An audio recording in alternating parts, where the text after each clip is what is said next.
Assalamualaikum warahmatullahi wabarakatuh. Halo teman-teman, bagaimana kabarnya hari ini?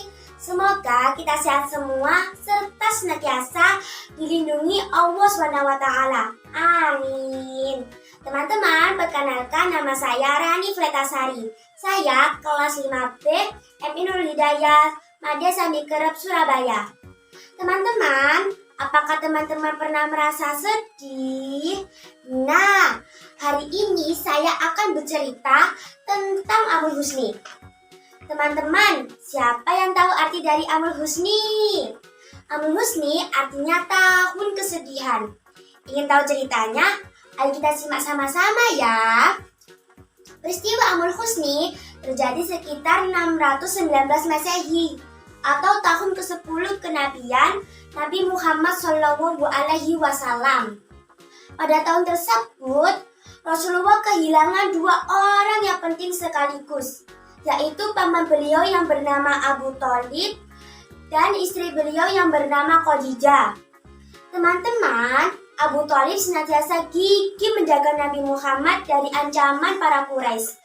Dengan kepergian Abu Thalib ini, membuat Nabi Muhammad dan kaum muslimin tidak lagi berada dalam perlindungan seorang tokoh kabilah. Kepemimpinan Bani Hashim dilanjutkan oleh Abu Lahab, seorang musuh Islam.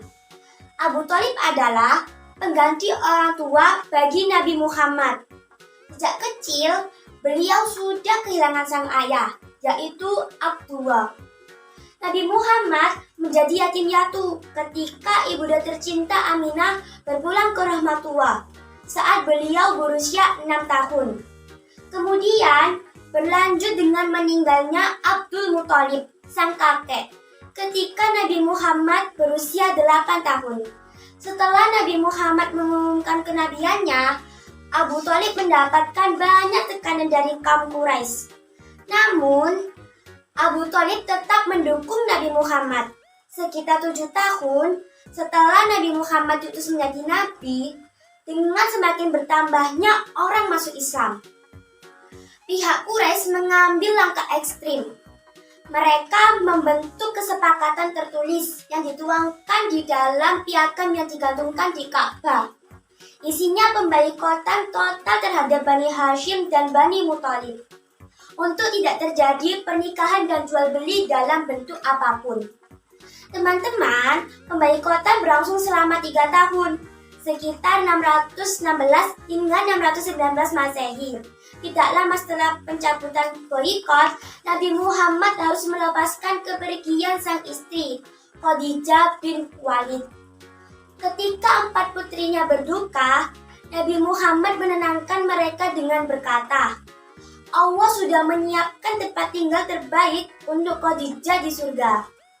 Teman-teman, Nabi Muhammad mendapat sosok pendamping yang ideal dari diri Khadijah, yang bergelar Ummul Mukminin atau ibu bagi segenap umat muslim. Teman-teman, setelah Abu Thalib dan Khadijah wafat, orang-orang kafir Quraisy merasa senang melihat Nabi Muhammad bersedih. Mereka semakin berani untuk menyakiti Rasulullah. Perlakuan kaum kafir Quraisy sangat buruk pada Nabi Muhammad dan para sahabatnya. Oleh karena itu, Rasulullah menyebut tahun ke-10 kenabian tersebut dengan nama tahun kesedihan atau Amul Husni. Namun, kepergian Abu Thalib dan Khadijah merupakan awal perjalanan baru bagi Nabi Muhammad. Memang tidak ada lagi perlindungan dari kalangan manusia. Tapi sebaliknya, Nabi Muhammad mendapat anugerah besar dari Allah SWT, sang pelindung sesungguhnya. Setelah tahun duka ini, Nabi Muhammad diisra mi'rajkan oleh Allah SWT. Demikian teman-teman akhir cerita Amul Husni, yaitu tahun kesedihan Nabi Muhammad serta wafatnya paman dan istri beliau di tahun yang sama. Sampai